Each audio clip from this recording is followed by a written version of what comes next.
여러분 밤새 안녕하셨습니까? 뉴스파이터 김명준입니다. 썰렁 개그로 시작해볼까요? 가장 가난한 왕의 이름은 정답은 최저임금. 네, 최저임금 등 핵심 경제 정책을 놓고 청와대 경제팀과 김동연 경제부총리 간 갈등이 심상치 않아 보입니다.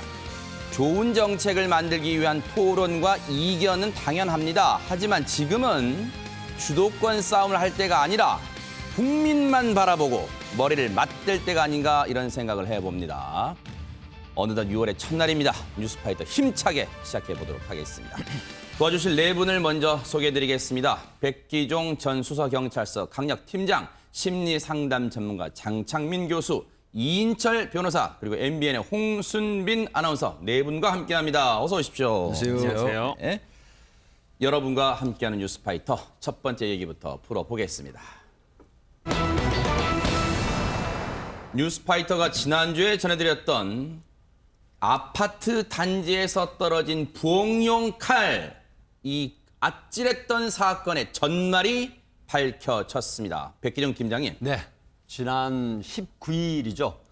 천안 그 서북경찰서 관할인데 네. 26층짜리 아파트에 아하. 사실 새로 그 지은 아파트인데 입주민이 들어오기 시작하는 그런 아파트였죠. 아하. 그런데 갑자기 20일 날 하늘에서 네. 웬 날벼락입니까? 아하. 그 부엌용 칼이 이제 떨어졌어요. 25cm 칼인데 어허. 사실은 지상 1층에서 의자에 앉아서 담배를 피우고 있던 주민이 화들짝 놀랍니다. 왜 그러냐면 고층에서 마른 하늘에서 칼이 떨어지니까. 네. 근데 사실은 벽돌이 떨어지기도 했죠. 그 네. 캔맘 사건. 그래서 네. 50대 주부가 사망을 하시기도 하셨는데 네. 그 뒤로 아령도 떨어지고 의자도 떨어졌는데 그렇죠. 이제 최종적으로 칼까지 떨어졌어요. 아하. 그래서 이제 놀란 주민이 신고를 했습니다. 네. 했는데 알고 봤더니 19일 날 이사 온 입주민이 26층짜리 아파트의 20층에서 네. 이불용 가방에 공구 같은 걸 가져왔다가 이제 다 비운 줄 알고 털었는데 네. 아래층을 향해서 털었는데 그 속에 아마 25cm짜리 부엌용 칼이 들어있었던가 봅니다. 네. 근데 당사자는 31세 된 입주민은 모르고 별거 아니겠지 생각을 했는데 네. 지상에 있던 사람은 얼마나 놀랐겠어요. 하하. 칼이 떨어지니까 그게 맞았으면 사망할 수도 있습니다. 하하. 그래서 경찰이 신고를 했는데 네. 경찰이 확인해 보니까 고의성이라든가 아니면 어떤 목적을 가진 그런 건 아니고 실수로 떨어뜨린 것 같다라는 현재 판단을 하고 있는 것 같습니다. 네. 일단 백기정 팀장님이 개요를 쭉 설명하셨어요. 그런데 그럼 차근차근 짚어보도록 하겠습니다. 일단 이 사건이 처음 알려졌을 때 아마 많은 분들이 가슴이 철렁하셨을 거예요. 왜냐하면 그 바로 며칠 전 앞서 아령이 떨어져서 길 가던, 그것도 아파트 단지였습니다. 아령이 떨어져서 이 주차를 마치고 나오던 입주민이 이 어깨 부위에 떨어져서 어깨와 갈비뼈 등이 부러지는 그런 심한 부상을 당한 아찔한 사고, 그런 소식을 전해드린 바가 있는데 그 며칠 지나지 않아서 똑같이 아파트 단지 내에서 이번엔 부엌용 칼이 떨어졌다고 하니까 많은 분들이 이거 뭐야, 이제는 길 가면서 하늘만 쳐다보고 다녀야 되나 그런 생각을 하게 했던 그런 사건이었는데, 자, 홍순빈 아나운서. 네. 그 문제의 부엌용 칼, 지금 입주민이 떨어뜨렸다고 하는데 그럼 대체 어떻게 떨어진 거예요? 그러니까 입주민이요. 그러니까 여기가 이제 입주가 완전히 되지 않았습니다. 네. 이 입주민도 이 아파트에 들어온 지 얼마 되지 않았던 거죠. 아하. 이삿짐을 정리하려고 가방들 있지 않습니까? 네. 이 가방에 먼지가 쌓인 거를 털려고 네. 베란다에서 툭툭 털었다고 합니다. 네. 그런데 그때 검은색 물체가 떨어지는 것을 봤다고 지금 입주민이 증언을 하고 있어요. 어허. 당시에는 인도에 사람이 없어가지고 네. 별일이 아니라고 생각했다 이렇게 얘기를 하고 있는데 네. 나중에 경찰이 직접 이렇게 일일이 입주민을 찾아가고 이 사건을 알리는 과정에서 그게 그렇다면 부엌용 칼은 아니었을까 뭐 이렇게 이제 생각을 하게 된 겁니다. 아니 그런데 우리가 이런 생각도 해볼 것 같아요. 아니 그런데 저 이불 가방에 부엌용 칼이 왜 들어가 있을까요? 백 팀장님, 이거 어떻게 된 걸까요? 네, 이제 이 입주민, 이 31세 된 이 입주민이 사실은 그 가정에서 쓰는 뭐 이렇게 도구, 칼, 뭐 이런 집안에서 쓰는 이런 용구들을 갖다가 이불 가방 안에 같이 넣어가지고 와서 그리고 그걸 다 이제 이삿짐을 옮기는 과정에 이제 바로 꺼내 놓습니다. 아. 그런데 그 가방이 꽤 컸었던가 네. 봐요. 그러니까 마지막 남은 이 칼을 발견을 못한 건지 아하. 이 부엌용 칼을.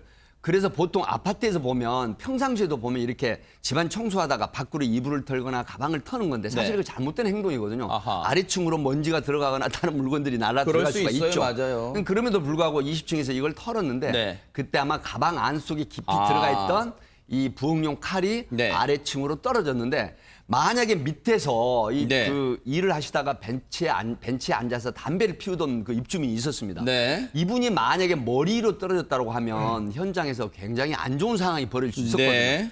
그래서 이제 이분이 경찰에 신고를 했는데 네네. 결국은 좀 주의를 다하지 않았던 그런 게 아닐까 싶습니다. 지금 상황을 들어보면 이인철 변호사님 약간은 이 상황은 이해가 될 것 같아요. 왜냐하면 이사 갈 때 대충 이제 급하니까 막 어떤 가방 같은 거 있으면 막 주워 담잖아요. 그래서 거기에 부엌용 칼이 있었던 것 같긴 해요. 추정을 해보면. 그러니까 제 생각에도 뭐 고의가 아니라 실수로 넣은 것 같아요. 실수로 넣고 그다음에 실수로 이제 털다가 떨어진 것 같은데 왜냐하면 칼 같은 경우는 제일 마지막에 이제 쌌는데 이불 같은 경우에 이제 그 좀 공간이 남지 않습니까? 그렇죠, 그렇죠. 거기서 이제 칼을 넣은 것 같아요. 네. 그래서 이제 털다가 이제 칼이 떨어진 것 같은데 우리 이제 백 팀장님도 말씀했지만 사실 이 이불 털기가 굉장히 위험합니다. 본인도 어허. 위험해요. 네네. 본인이 털다가 밑으로 떨어지는 경우도 있거든요. 그런 사고 종종 그렇죠. 있었잖아요. 물건이 떨어지는 경우도 있고 그리고 아니 뭐 조그만 물건이가 괜찮겠지 절대 아닙니다. 아하. 20층 정도에서 감자가 떨어지잖아요. 네. 고속도로에서 차가 부딪히는 거만큼 충격이 크다고 합니다. 그래요? 그만큼 위험하거든요. 그래서 어허. 이 이불 털기 뭐 금지법 같은 걸 만들어야 될 것 같습니다. 아하, 네. 굉장히 위험한 행동이니까 하지 마시기 네. 바랍니다. 그런데 장 교수님, 예.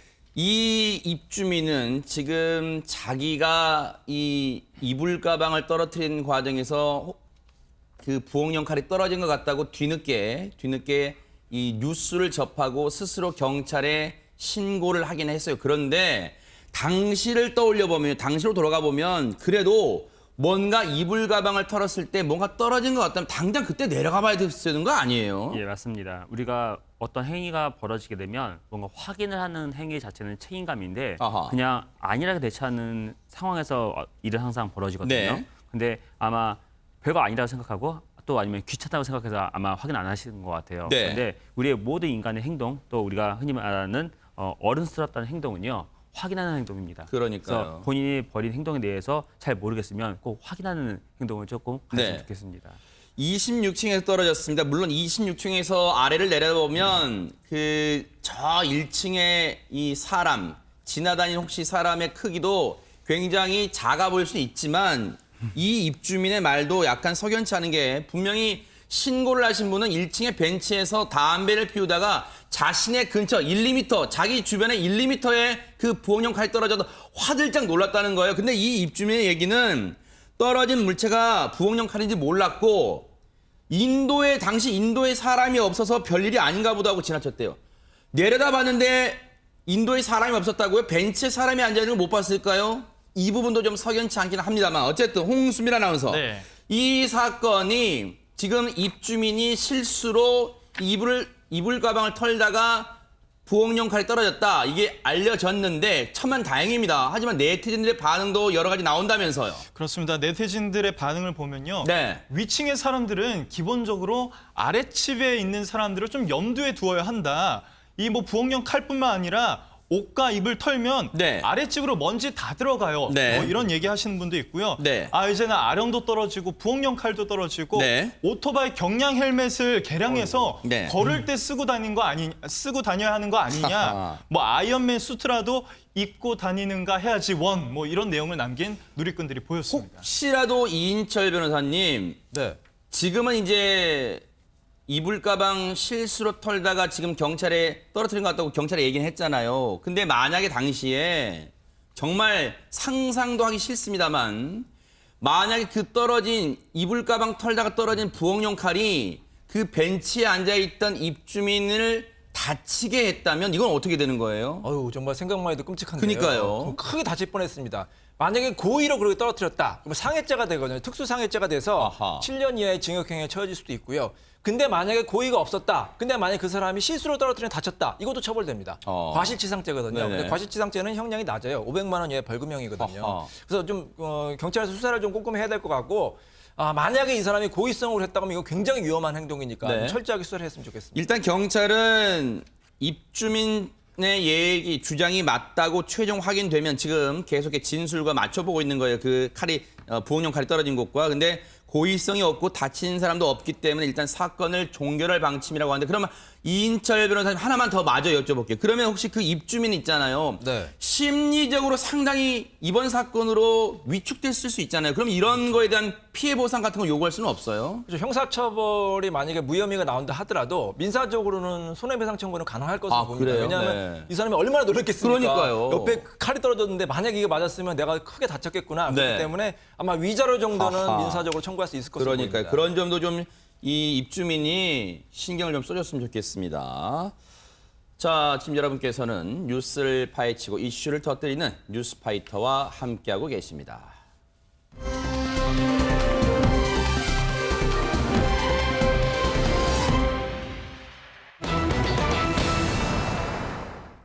여러분들 다들 아직까지도 기억하실 겁니다. 뉴스파이터가 끝까지 추적하겠다고 했던 고준희 양 사건. 지난달 30일에 결심 공판이 있었습니다. 홍순빈 아나운서. 그렇습니다. 어제 고준희 양의 학대치사와 은폐에 관한 이 결심 공판이 열렸었습니다. 이 사건을 그동안 맡아온 김명수 전주지검 3부장 검사는요. 이 자리에서 준희 양의 친부 등 일당은 인간으로서 최소한의 양심조차 없다고 비난을 했고요. 이 자리에서 또 고준희 양이 뭘 잘못했습니까? 라고 호소하기도 했다고 합니다. 또 뭐 준희 양은 제대로 치료를 못 받았고 약도 제대로 먹지 못했다.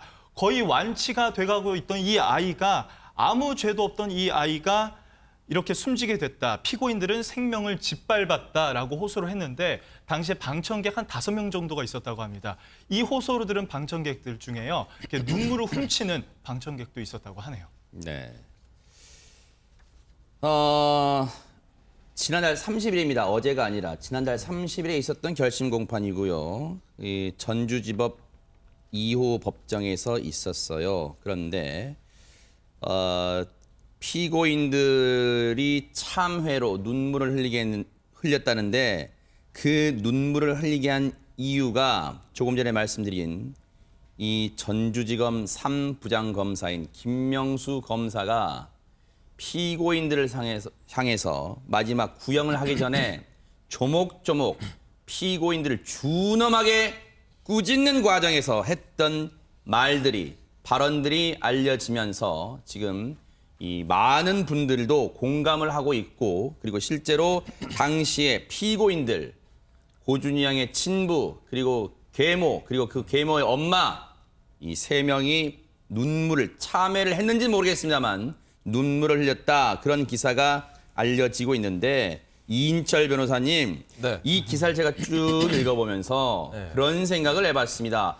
검사도 법정에선 검사이기 전에 정말 사람이구나 인간이구나 그런 생각을 해봅니다. 저도 이 그 부장 검사의 심정을 좀 이해할 것 같습니다. 우리 아하. 법조인 같은 경우에는 사실 감정에 이입하지 말라고 이렇게 얘기를 듣거든요. 아하. 감정에 이입하면 조금 이제 일을 그르칠 수 있다. 근데 저희도 사람인 이상 감정이 들 수밖에 없습니다. 이런 사건 같은 경우에는 분노가 이를 수밖에 아하. 없거든요. 이 담당 수사 검사가 수사를 계속하면서 아마 정말로 크게 분노를 한 것 같아요. 어떻게 이런 일이 있을 수가 있느냐. 그리고 보통은 어떤 범죄를 저지르면 이유가 있잖아요. 예를 들어서 피해자가 뭐 자기를 때렸다든지 자기를 화가 나게 했다든지. 근데 이 어린아이의 준희 양은 어린아이고 아무런 죄가 없습니다. 맞아요. 이 어린아이를 그래서 물어본 거예요. 도대체 고준희 양이 뭘 잘못했습니까? 이건 정말 진심으로 진짜 진심으로 나오는 말이거든요. 그러니까요. 피고인들한테. 네. 그래서 하여튼 이 검사가 굉장히 좀 공감 능력이 좀 뛰어난 것 같고 네. 형량에서도 좀 많이 참작이 될 것 같습니다. 네. 정말로 고준희 양이 우리 정말 고준희 양 사진 보면요. 정말 순수하고 티 없이 맑게 그렇게 너무너무 순진하게 생긴 우리 준희 양. 뭘 잘못했습니까 대체? 준희 양이 뭘 잘못했어요? 그런 준희 양한테 돌봐주진 못할 망정, 사랑과 정성으로 돌봐주지는 못할 망정, 이 피고인들, 준희 양의 친아빠란 사람, 그리고 친아빠와의 동거녀란 사람, 그리고 동거녀의 어머니란 사람, 3사람요, 고준희 양, 준희 양이 사망한 후에요, 가족여행 갔다는 소식 그때 전해드렸죠? 너무너무 기가 막힙니다. 사람을 죽여놓고 이 순수한 준희 양을 죽게 해놓고 가족여행을 떠나요? 당시에 경찰 얘기 들어보시고 이어가 보도록 하겠습니다. 우선은 준이가 사망한 사실을 감추려고 노력을 했던 거고, 그러다가 이제 서로 간에 실제 다툼이 이루어지고, 그 과정에서 이제 그러면은 준이 문제를 해결해야 되지 않냐. 서로 얘기하다가 12월 8일 날 이제 신고한 거로 그렇게 지금 진술하고 있어요. 여행 간 사실이 있어요. 여행 간 사실이 있고, 서로 간에 힘들고 좀 정리가 좀 필요하다는 생각에서 여행을 갔다고 얘기를 해요. 물론 경찰의 입을 통해서 전해진 얘기입니다만 뭐라고요? 서로 간에 힘들고 정리가 필요한 것 같아 여행을 갔다고요? 준이 양을 숨지게 해놓고 그리고 준이 양을 그 차가운 곳에 묻어놓고 여행을 가요? 백 팀장님, 네. 앞서 김명수 전주지검 3부장검사가 했던 말 중에 오죽하면 감정을 철저하게 배제해야 할 이 담당 검사가 이런 말을 합니다. 도대체 인간적으로 최소한의 양심이 있는지 의심스럽다 이런 말을 하고 있습니다, 지금. 그렇습니다. 그 친모가 고준희 양에게 갑상선 기능 저하증을 앓고 있기 때문에 약도 이제 1개월치를 줬다고 합니다. 그런데 한번 먹이지도 않았죠. 네. 그리고 고준희 양이 아빠를 찾는다고 하고 또 그 같은 동거녀 이모 씨의 말을 잘 듣지 않는다 이런 얘기를 듣고 네. 그 친아빠라는 사람이 잔혹하게 아이의 등이나 발목을 밟아서 골절이 되게 됐는데 네. 경찰이 부검 결과 9번, 10번, 12번 갈비뼈가 골절이 됐다는 게 이제 드러났죠. 네. 그래서 결국 그 아동학대 치사도 같이 7개 제목으로 그 기소를 해가지고 재판을 하고 있는데 네. 사실은 이 아이가 치료만 했어도 충분히 정상으로 완치가 되고 그다음에 지금 생존할 가능성이 굉장히 높다라는 측면이기 때문에 네. 아마 이 그 김 검사 이분도 아마 가족 중에 아이가 있었을 가능성도 있죠. 그렇다고 하면 정말 잔혹한 그런 행위로 5살 먹은 아이를 죽였는데 여기서 많은 국민들이 그 분노를 했던 부분이 또 하나 있습니다. 자, 친아빠는 직장에 나가서 있었을 때 같은 동거녀 이모 씨의 1살 더 먹은 아이가 있었어요. 그 아이에게는 정성스럽게 하고 바로 그 동거남의 아이에 대해서는 정말로 그 가혹한 그런 어떤 학대행위를 했다는 부분이 네. 결국 국민들부터 더 큰 그래 아무리 친자식이 아니지만 함께 사는 내 친딸이라고 생각하고 애정으로 돌봐야 함에도 불구하고 그런 걸 방관하고 또 학대행위를 했다고 하는 측면이 네 자식만 소중하냐 이런 어떤 공감을 불러일으켜가지고 많은 국민들 시청자들로부터 더욱 분노를 일으켰는데 이번에 그 기소를 했던 이 검사도 준엄한 정말로 분을 사귀지 그러니까요. 못하는 상태에서 아마 그 구형을 한 것 같습니다. 네. 당시 수사를 했던 경찰의 얘기, 정말 준이 양이 어떻게 고통을 당했는가 그 얘기 듣고 이어가 보도록 하겠습니다.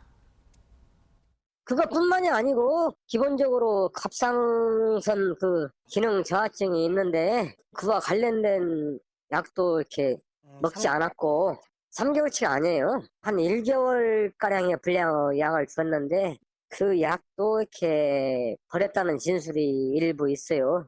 그렇기 때문에 약을 아예 거의 안 먹인 것으로 이렇게 파악이 돼요. 아이가 그 동거녀 말을 갖다 잘 듣지 않는다는 이유로 이렇게 밟았다고 본인 진술이 그래요.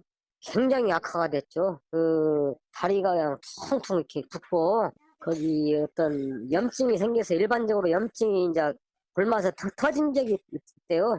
네. 그런데 일반적으로 터지면 구름이 흐른다고까 이 정도인데 준이 양 같은 경우는 펌핑으로 그냥 쏘듯이 그냥 그렇게 많은 양의 구름이 이렇게 퍼져나온 적이 있다고 그래요. 4월 그러고 달에요. 네, 그러고 계속 악화가 돼서 이렇게 혼자 그 일어설 수도 없을 정도, 겨우 기어다닐 정도, 이 정도까지 악화가 된 거죠. 그렇게 추정이 돼요. 거기에 대해서는 명확하게 답변을 회피하는 것으로 알고 있어요. 장창민 교수님, 예. 그 준이 양의 생전 모습 사진이 몇 장이 이 사건 수사 과정에서 공개가 됐는데 많은 분들이 그런 얘기를 전해왔습니다. 얼마나 이 계모한테, 즉 아빠의 동거녀란 사람한테 얼마나 많이 시달렸으면, 그리고 아빠란 사람에게도 얼마나 시달렸으면 준이 양을 찍은 사진 보면요. 그 천진난만한 아이, 정말 웃음기 많아야 될 그 나이의 아이가 웃는 장면 하나도 없습니다. 사진을 보면. 예. 웃는 사진이 있다면 즐거운 시간을 같이 보낸다거나 같이 있을 때 사진일 거예요. 근데 사진 속에 보게 되면 준이 양만 있고요. 그 가족들의 모습은 별로 보이지가 않습니다. 네. 어쩔 수 없이 이 고준이 양 아버지가 이 준이 양을 키워야 수 없는 어쩔 수 없는 상황에 놓여 있다 할지라도요. 네. 별이 가족들은 이 준이 양을 키우는 것을 원치 않아 했던 것 같아요. 사람들 심리 가운데 되게 무서운 거는요. 네. 서로가 언급하진 않습니다. 그렇지만 무의식적으로 바라는 소망이 있어요. 네. 이 가족들은 준이 양이 없어지길 바라는 소망이 분명히 있었습니다. 그런데 이런 소망을 서로가 만약 합의를 하거나 그랬으면 아마 네. 살해하려는 그런 행동으로 이어졌겠지만 네. 합의되지 않았기 때문에 그냥 방치하고요. 네. 약을 주지 않는다. 또 방치한다. 또 신체 상해를 입힌다. 이런 모든 것들은요. 다 네. 없어졌으면 하는 바람으로 네. 다 비교가 됩니다. 네. 이런 걸 보면서 정말로 이 가족이 과연 가족이 맞았는가? 또 준이 양은 과연 이 가족 안에 포함이 되어 있었는가? 네. 이 후의 행동도 보게 되면 본인들 가족을 지키기 위한 행동을 해요. 하지만 준이 양을 생각하는 행동은 거의 하지 않습니다. 이것만 보더라도 준이 양은 철저하게 이 가족에서 외면당하고 있었구나 네. 라는 것을 보게 돼서 참 씁쓸합니다. 김명수 전주지검 3부장검사는 공판 때, 결심 공판 때 구형을 앞두고 이런 말을 합니다. 준이 양은 아프다고 소리도 지르지 못하고 그렇게 죽었는데 여전히 피고인들은 눈물조차 흘리지 않는다. 이런 얘기를 합니다. 그러면서 준엄하게 꾸짖었습니다. 그런데 이 재판 과정에서 홍순빈 아나운서, 네. 당시 준이 양이 이 숨을 거두기 전에 그렇게 물을 절실하게 찾았는데 그 이유가 재판 과정에서 드러났다면서요. 그렇습니다. 일단 준이 양이요. 왼쪽 9번, 10번 갈비뼈 그리고 오른쪽 12번 갈비뼈 골절이 있었다고 부검 결과 밝혀졌었습니다. 네. 일반적으로 이렇게 갈비뼈 손상이 있는 경우에 물을 잘 찾게 된다고 합니다. 네. 왜냐하면요, 갈비뼈가 부러지면 이제 배에 이제 피가 고이게 되고 네. 그로 인해서 이제 물을 자연스럽게 찾게 된다는 건데 이날 숨지기 전에 밤에도 준이 양이 물을 찾았음에도 불구하고 이 아버지는 전혀 그 이상 증세를 감지하지 못하고 오히려 방치했다는 사실이 이제 알려졌었습니다. 이상 증세를 감지하지 못한 게 아니라 감지하고도 방치했을 가능성이 크다고 추정할 수밖에 없어요. 합리적인 추정이 가능해요, 이인철 변호사님.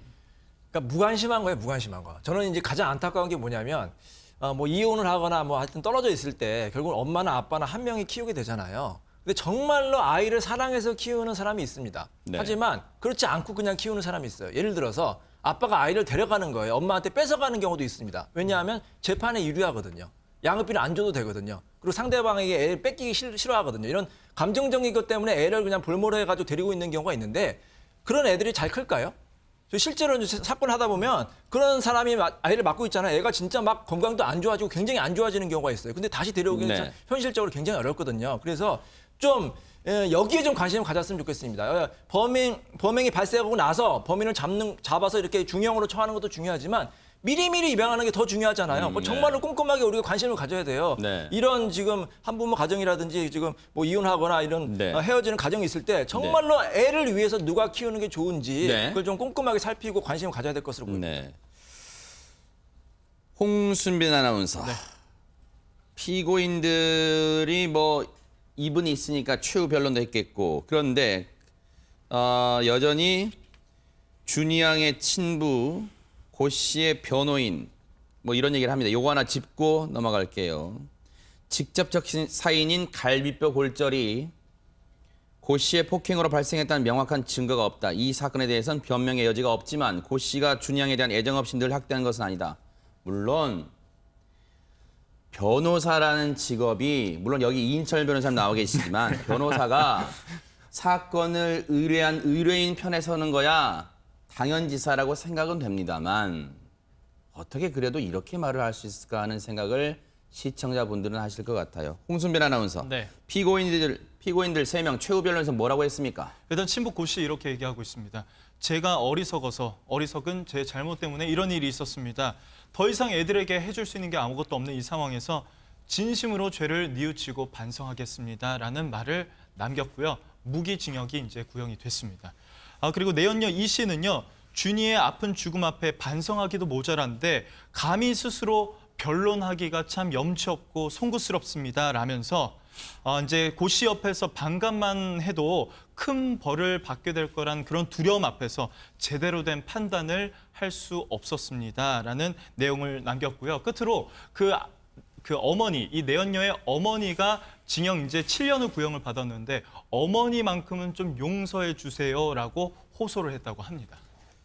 내연녀 바로 그 내연녀, 그러니까 준이 아빠의 내연녀의 어머니라는 사람이 최후 변론을 했어요. 그러면서 뭐라고 하는지 아세요, 장 교수님? 자기가 아는 준이 아빠 고 씨는 착한 사람이래요. 그러면서 자신의 딸과 고 씨, 즉 준이 아빠를 제발 한 번만 용서해달라고 합니다. 이거 어떻게 받아들여야 됩니까? 저는 심리학자로서요, 이 최후 변론을 보면서 더 경악을 했습니다. 이 세 사람 모두 다 최후 변론하는 내용 안에는요, 준이 양은 없습니다. 이 신부 고 씨도 변론하면서 반성하겠습니다. 재판부에서 얘기하지만요, 최소한 다른 사람 모르더라도 이 고 씨는 고준희 양한테 대해서 어떤 미안한 마음을 좀 드러냈어야 되는 게 아닌가라고 생각됩니다. 두 번째는 내연녀 이 씨는요, 최후 변론하면서 결국에는 본인 가족을 지키기 위한 변론을 해요. 네. 엄마는 좀 용서해달라. 보다 내 책임이다. 내 가족을 지키겠다는 마음은 분명히 있어 보입니다. 또 이 내연녀 모 씨의 모친도요, 하는 말이 고 씨는 착한 사람이다. 네. 누구한테 착할까요? 아마 우리한테는 착할 겁니다. 네. 근데 고준희 양한테는 별로 착한 사람이 아니고요. 이 말 안에는요, 우리가 착한 사람을 보게 되면요, 이건 조금 아쉬운 단점이기도 한데 책임감이 없습니다. 이 고 씨는 끝까지 고준희 양에 대해서 책임감, 어떤 책임의식이 너무 없어요. 그래서 이 최후 변론을 보면서 왜 어디에도 왜 고준희 양에 대한 이야기는 없을까 보면서 그래서 공판하는 이 검사분이 감정을 드러낼 수밖에 없는 게 아닌가라고 생각이 듭니다. 오늘이 6월 1일이죠. 4주 뒤면 6월 29일 오후 2시에 이제 전주지방법원 2호 법정에서 이제 판사가 선고를 합니다. 엊그저께는 검사가 구형을 했고요. 이렇게 죄를 물어달라 했고 처벌을 해달라 했고 이제 판사가 6월 29일 날 선고를 합니다.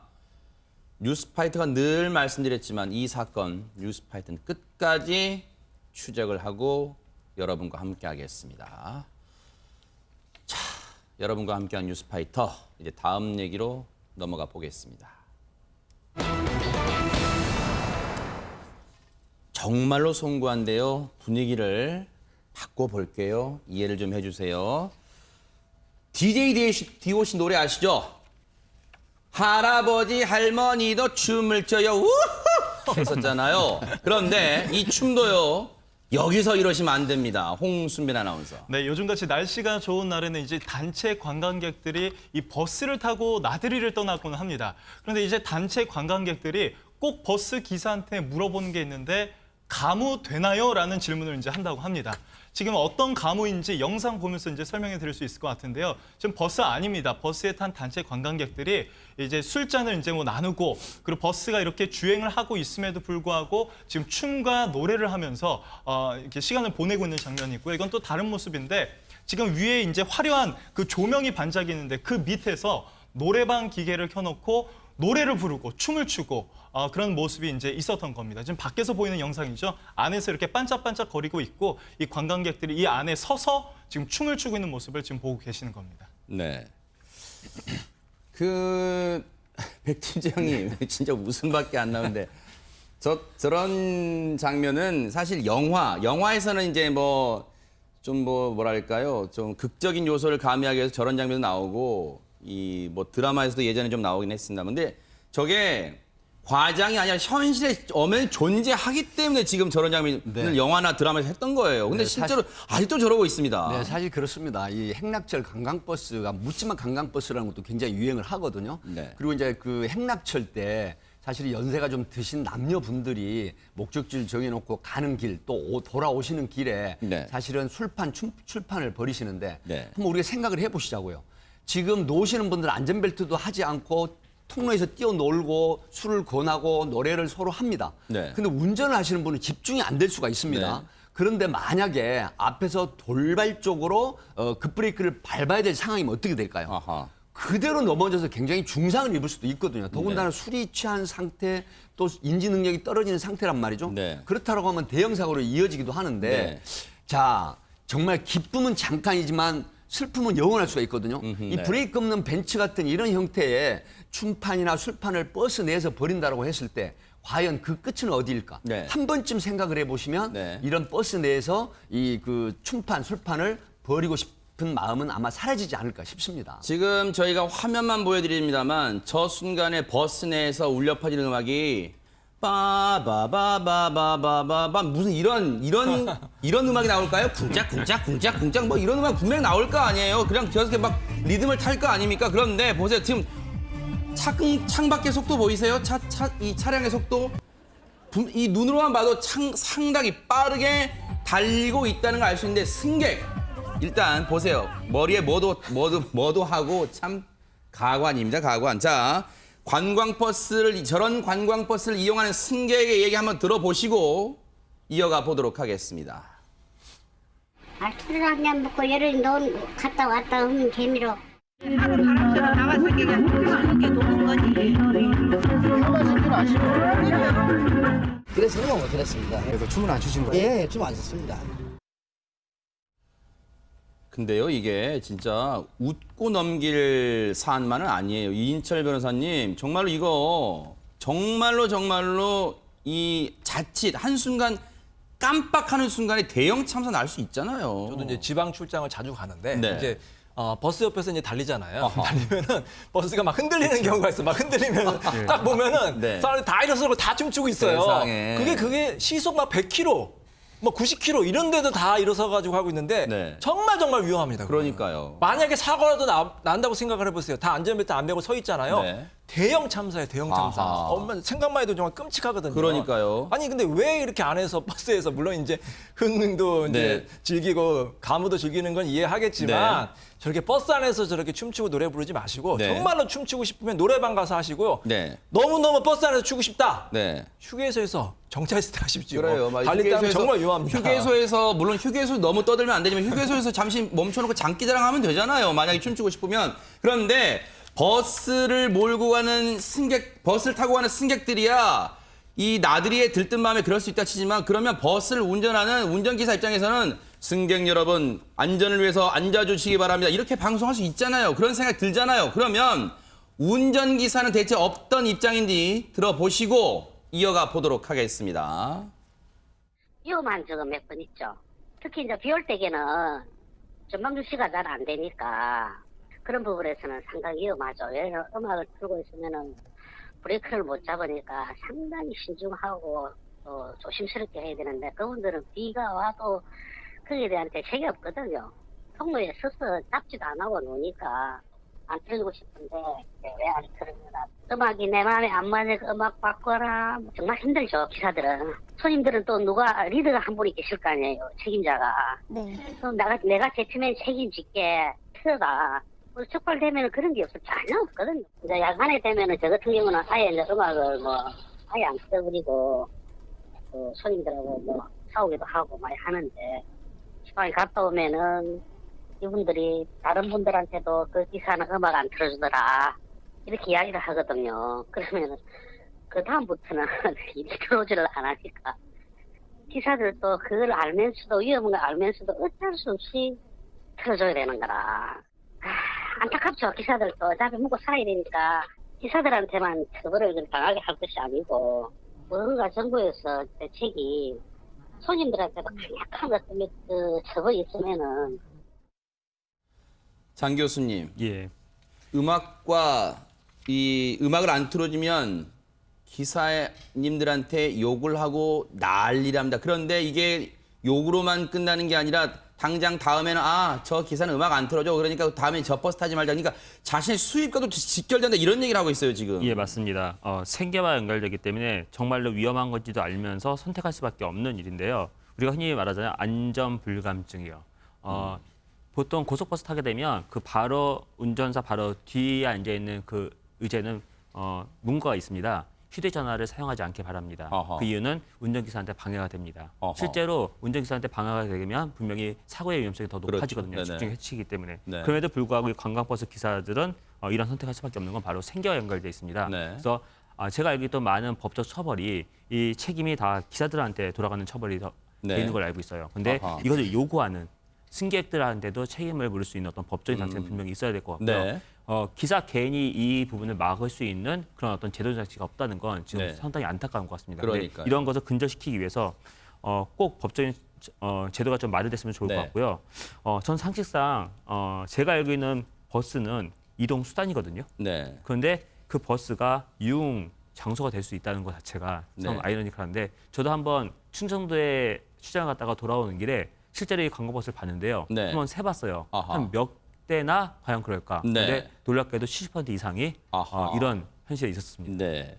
근데 이인철 변호사님 앞서 잠깐 얘기 나왔습니다만 저런 버스가 적발이 되면 처벌을 운전기사에만 묻는다는 게 맞아요, 지금? 네, 만약에 저런 행동을 항공기, 비행기에서 했으면 어떻게 됐을까요? 어떻게 정말 됐을까요, 큰일이고 진짜? 큰일입니다, 진짜. 바로 구속될 수도 있을 겁니다. 아하. 근데 버스에서는 승객을 처벌하는 규정은 현실적으로 없어요. 아, 그래요? 다 운전기사에게 책임을 묻고요. 아하. 그나마 운전기사도 안전띠 미착용 범칙금 3만 원, 아하. 음주가무 방치 범칙금 10만 원 이게 답니다. 하하. 그러니까 법이 너무 약하니까 뭐 걸려도 그냥 뭐 10만 원, 13만 원 내고 말지 이런 생각을 할 수밖에 없지 않습니까?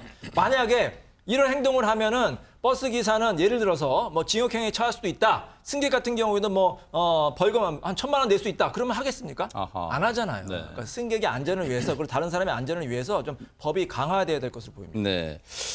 진짜 운전기사 입장에서는 물론 안전띠 미착용 3만 원, 음주 가무 방치 10만 원, 그러니까 13만 원의 범칙금에 40일간의 면허 정지. 운전기사 입장입니다. 운전기사 입장에서는 왜 나만 갖고 그래라고 할 것 같습니다. 네, 사실은 이 승객들의 안전을 책임지는 분이 관광버스 운전기사거든요. 하기 때문에 운전기사에게만 모든 법적인 책임을 미루는 상태인데 네. 사실은 승객들에게도 제재를 가하는 형태의 어떤 법이나 네. 시스템이 마련이 돼야 되거든요. 지금 그 대형 교통사고, 관광버스 교통사고가 1년에 보통 1,000건 정도 나는데 3,000여 명의 사상자가 발생을 합니다. 아, 그래요? 그렇기 때문에 아까 제가 앞에서 말씀드린 기쁨은 잠깐인데 슬픔은 영원할 수 있다라는 아하. 거거든요. 네. 그래서 잠깐의 기쁨, 우리 인철 변호사 굉장히 좋은 말씀 해주셨어요.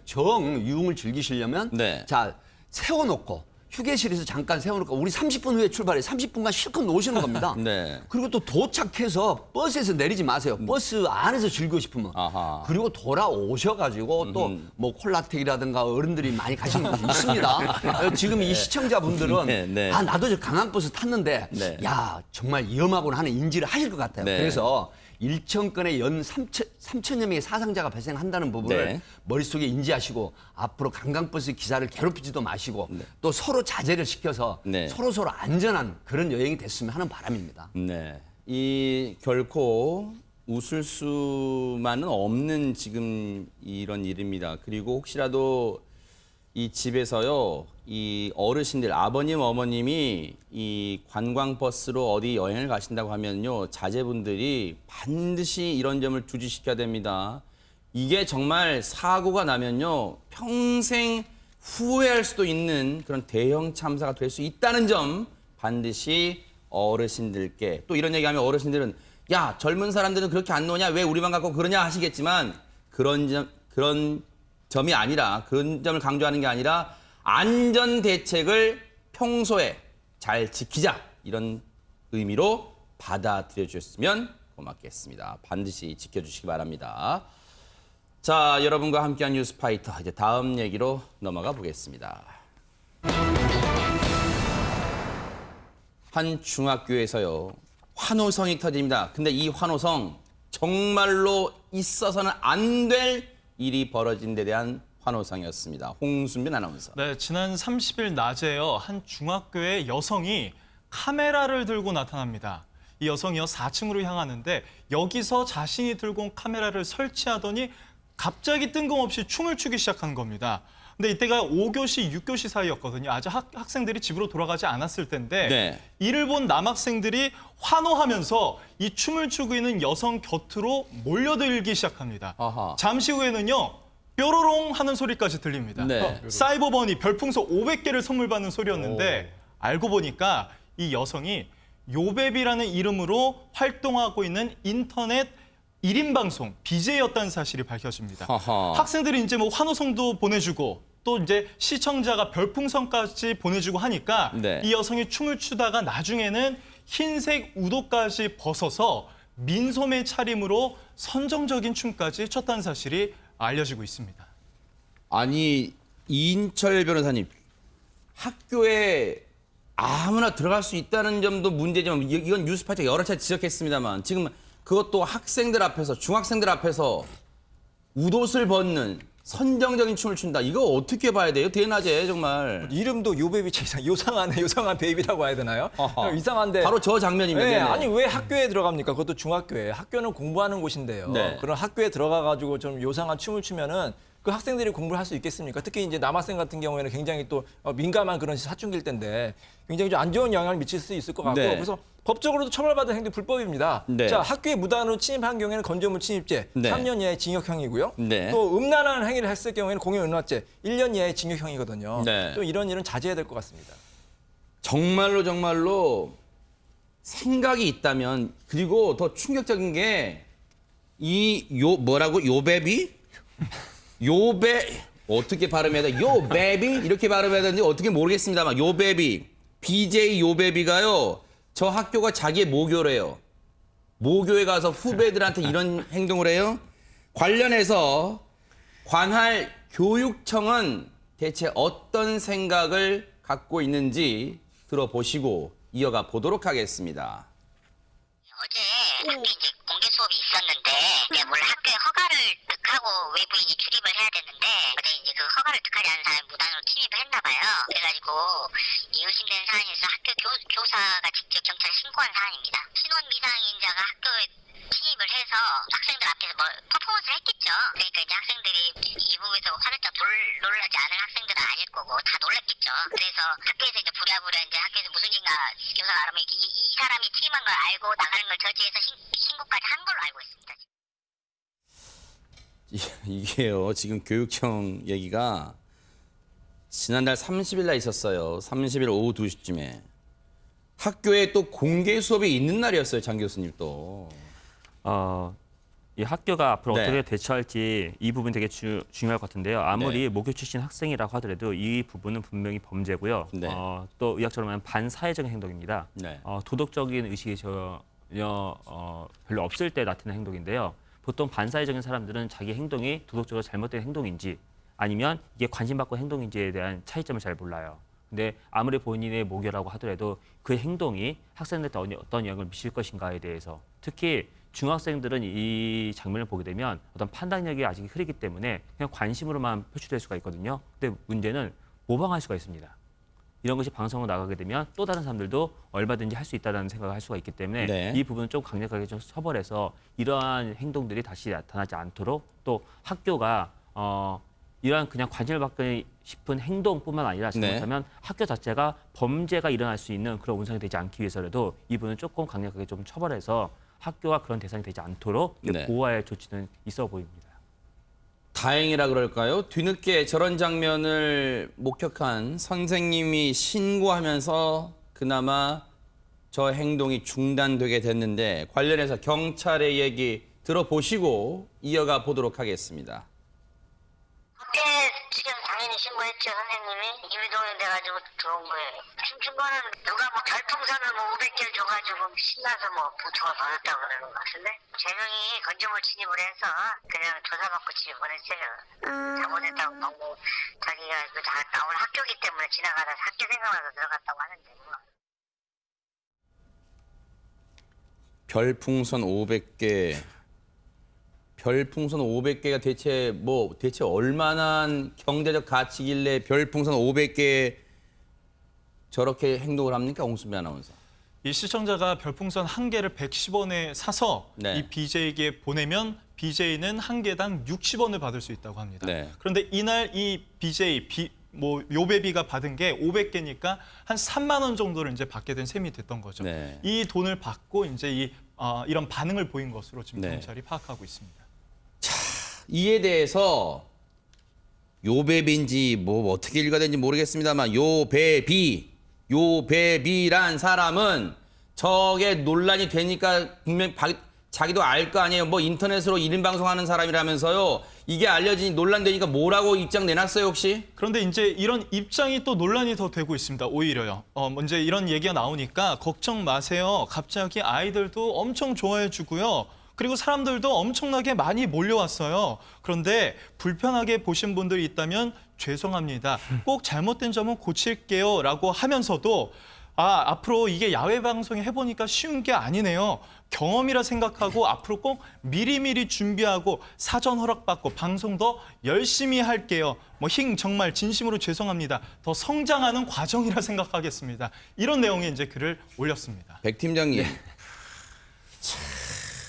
진짜 이거 철이 없다 해도 이 뭐라고 마지막에 뭐라 한줄 아세요? 지금 비난의 그 초점을 모르는 것 같아요. 마지막에 뭐라 한줄 아세요?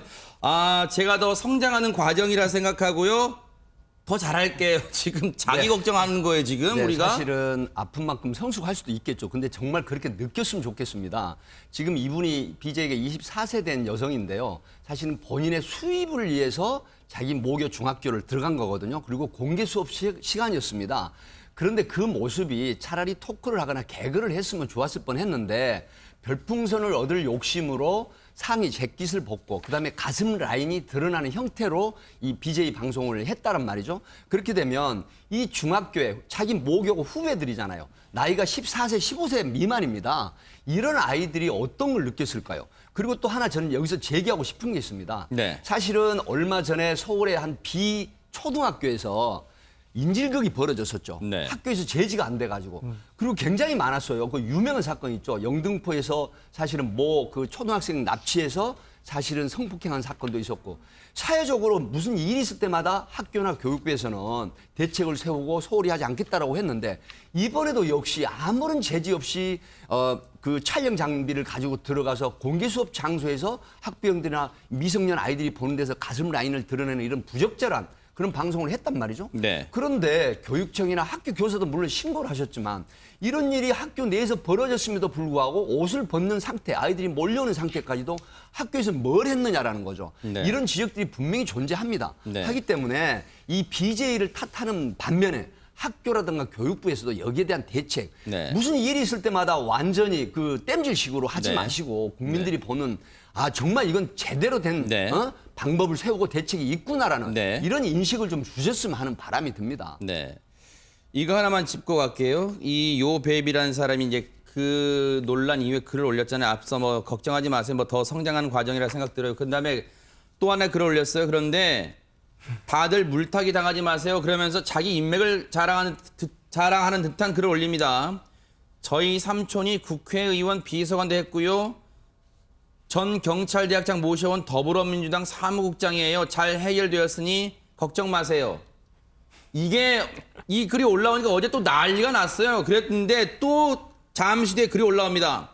그 당과 저와는 아무런 관련이 없음을 말씀드립니다. 아무리 철딱서니가 없어도 이런 말도 안 되는 거짓말을 할 수가 있어요, 지금 이건? 저게 지금 이인철 변호사님께 여쭤봅니다. 그러니까 하여튼 이런 사람이 있어요. 이렇게 나쁜 짓을 하다가 경찰서에 가잖아요. 잘 아실 겁니다. 내가 누군데, 내가 아는 사람이 무슨 국회의원이고 어쩌고저쩌고 하는데 네. 그다 거짓말하는 경우가 많거든요. 그리고 네. 설령 그게 사실이다 하더라도 그럼 그 사람은 어떻게 됩니까? 참 먹칠하는 게 되거든요. 네. 이것만 봐도 이 사람이 얼마나 좀 도덕성이 좀 떨어지는지 알 수 있을 것 같고 본인도 이제 더 성장하는 과정이라고 하니까 좀 반성하시고 다음부터 이런 행동 절대 하지 마시기 바랍니다. 네. 그냥 자기가 SNS 올린 글 중에 마지막 게 있네요. 그냥 오늘 밤은 그냥 푹 쉬세요. 그냥 1인 방송의 폐해가 그대로 드러났던 게 아닌가. 관련 부처는요. 지금이라도 안 늦었으니까 1인 방송 규제 철저하게 대책을 마련해 주길 기대를 해보겠습니다. 자, 여러분과 함께한 뉴스파이터 이제 다음 얘기로 넘어가 보도록 하겠습니다. 그 뉴스파이터 마지막 코너가 보통 지구촌 황당 영상인데 이 사건은 이렇게 붙여볼 수 있을 것 같아요. 지구촌 황당 대출. 네, 이인철 변호사님 이게 무슨 얘기입니까? 아, 저도 이 뉴스를 보고 이게 진짜 실화야? 이럴 수가 있어? 근데 정말 실화더라고요. 아하. 이제 어떤 그 사업가 50대 분이 있었는데 좀 사업 자금이 긴급하게 필요했던 것 같습니다. 네. 그러니까 어느 날 이제 문자가 왔는데 정부 햇살론을 저금리로 대출해주겠다. 그러니까 솔깃한 거잖아요. 아하. 또 전화를 한 거예요. 네. 전화해서 내가 정말로 그 돈이 필요한데 대출 가능합니까? 가능하다는 겁니다. 아하. 자, 그래서 일단은 4,500만 원을 대출하기 위해서는 수수료 20만 원과 인지대 보증료들을 필요로 하니까 주세요. 네. 이렇게 해가지고 통장을 일단 만들어줬습니다. 아하. 통장을 만들어주고 이 체크카드를 건네준 거예요. 아하. 여기서부터 불행이 시작된 겁니다. 아하. 이 사람이 신용등급이 낮으니까 신용등급을 높이려면 계속해서 당신 통장에 돈이 입금이 돼야 된다. 이런 식으로 해가지고 무려 네. 자 놀라지 마세요. 네. 4억 원. 4억 원이 이 사람이 피해를 입게 됐다고 하는 게 이게 정말 실화입니다. 설마요. 다시 한번 말씀해 주세요. 얼마라고요? 4억 원입니다. 4억 원. 4억을 네. 4,500만 원을 빌리려고 4억을 통장에 넣었다고요? 네, 그게 다 이제 그 피해 본 거고요. 그러니까 네. 10배의 피해를 봤다고 하고요. 아하. 이 사람이 역대 보이스피싱 1인 피해 역대 4위를 기록했다고 합니다. 이거 뭐 정말로 불명의 기록인데 물론 이 피해를 당하신 분 입장에서는 저희가 죄송합니다. 잠깐 웃었습니다. 죄송합니다. 기가 찬 일이라서 잠깐 웃었습니다. 죄송합니다. 그런데 이 4,500만 원을 대출 받으려고 입금한 금액이 무려 다 합해서 4억 원인데 홍순빈 아나운서 네. 대체 얼마씩 한 마리도 얼마씩 입금한 거예요 그러면? 그러니까 이제 처음에 굉장히 이제 많이 조금씩 계속 넣었던 겁니다. 처음에 20만 원부터 점점 늘어나게 된 건데 그 보이스피싱범이 이렇게 얘기를 했다고 합니다. 지금 햇살론에 의하면 최대 2천만 원까지 빌려드릴 수 있는데 사실 더 많이 받으실 수 있는 방법이 있습니다라고 했던 거죠. 어떻게 하면 더 많이 빌릴 수 있을까요? 라고 물어보니까 신용을 쌓아야 합니다. 아하. 지금 신용을 쌓기 위해서는 계좌를 하나 만드시고요. 거기에 돈을 계속 넣으시면 됩니다라고 설득을 했던 거죠. 네. 그래서 이 남성, 이제 이 피해자가 계속해서 그렇게 반복적으로 50차례가 넘게 반복적으로 해서 2억 9천만 원에 이제 돈을 넣게 된 건데 네. 나중에는 이 계좌가 막히니까 실제로 현금까지 한번 가져와세요라는 네. 말에 속기도 했다고 하네요. 이게 이제 백 팀장님, 네. 이게 시청자분들이 들으면 앞서도 이인철 변호사님 이게 실화냐 그런 표현 쓰셨지만 진짜로 시청자분들이 아니 상식적으로 4,500만 원을 빌리는데 통장을 하나 개설해 줬는데 거기에 입금한 금액이 4억 원. 아니 4억을 입금할 돈이 있으면 왜 대출을 받아요? 네, 사실 그렇습니다. 이분은 굉장히 딱합니다. 이 토건업을 하시는 걸 좀 알려주고 있는데 네. 사실은 4,500만 원 정도를 대출을 받기 위해서 4억 원을 넘게 보이스피싱에서 사기를 당했다고 하는 측면은 이게 현실적으로 가능합니다. 왜 그러냐면 자 신용 등급을 상향을 해주고 네. 수수료를 주게 되면은 당신이 원하는 대출을 받을 수 있다라고 하는 부분이거든요. 아하, 네. 그렇기 때문에 계속해서 이제 돈을 핑계를 대서 요구를 하는데 네. 원금을 건지기 위해서 계속해서 돈을 빌려가지고 또 입금을 하게 됩니다. 네. 그런데 그러는 중에 은행으로부터 선생님 계좌가 대포통장으로서 보이스피싱에 이용이 됐기 때문에 지급정지합니다라는 통보를 받아요. 아하. 그러니까 이제 전화가 걸려오니까 이런 부분을 얘기를 하니까 금융감독원에 신용등급 상향을 하는데 금융감독원에 적발이 됐기 때문에 걱정하지 마라. 이렇게 돼가지고 또 5만 원짜리로 빌려서 1,000만 원씩 이런 식으로 현금을 포장을 해가지고 또 가져가게 하는 네. 이런 형태인데 사실은 원금 내가 넣었던 돈을 찾기 위해서 계속해서 사기나 편취 행위를 당하는 부분인데 네. 사실은 이 금융 계좌라든가 또 어떤 은행권에서는 신용 등급을 상향을 시켜주고 어떤 제2금융권이라도 절대로 이런 걸 요구를 하지 않거든요. 네. 그러니까 결국 원금을 건지겠다고 해서 추가적으로 몇십 배 되는 돈이 들어갔는데 4,500만 원 대출 받기 위해서 4억 원을 뺏겼다. 근데 네. 이 돈이 이분은 지인들부터 전부 빌린 돈이란 말이죠. 네. 정말로 이거 큰 피해이기 때문에 이 보이스피싱 범들이 사실 일부 하부 조직만 체포가 됐는데 네. 서버가 중국이라든가 이런 게 있기 때문에 원금 회수가 거의 불가능합니다. 네. 그래서 이런 부분들에 대해서는 정말로 많은 누수가 나가기 때문에 정말 조심하셔야 된다는 걸 다시 한번 주는 교훈적인 사건입니다. 앞서 백 팀장님 말씀 중에 저희가 보여드렸던 영상이 뭐냐면요. 어떤 사람이 뭐 상자 같은 걸 어깨에 메고 가고 그러잖아요. 그게 뭐냐면 이 피해를 보신 분이요. 앞서도 계좌가 이제 막히니까 나중에는 현금까지 건넸다 그랬잖아요. 바로 지금 보이스피싱범 일당 일당 중에 한 명이 현금을 받아들고 챙겨서 저렇게 박스 안에 아마 돈이 들었겠죠? 저렇게 이동하는 그런 CCTV 영상까지 저희가 보여드리고 있습니다. 그런데 경찰도 이 사건을 수사하면서 정말 희한한 사건이고 정말 믿을 수가 없는 사건이다 그런 생각했을 것 같은데 경찰 얘기 들어보시고 이어가 보도록 하겠습니다. 심리적으로도 많이 지금 불편하죠. 다 지인들한테 빌린 돈이에요. 대출만 나오면은 바로 그 돈은 다 환급해주면은 그 지인들한테 바로바로 줄 수가 있으니까 계속 속으면서도 이제 그런 의심은 전혀 안 했었죠. 그냥 지인들한테는 뭐 1,000만 원 있냐, 1,500만 원 있냐, 그거는 네. 저렇게 지인들한테 돈을 다 끌어다 모아서 4억 4천만 원 정도를 보이스피싱범 일당에게 고스란히 넘겨주고 났으니 이 보이스피싱범 일당을 잡기는 지금 어려운 상황이고 장 교수님 고스란히 이 피해자는 정말 수많은 빚더미도 빚더미입니다만 지금 심정적으로 가장 충격을 받았을 것 같아요 지금. 예, 그렇죠. 네.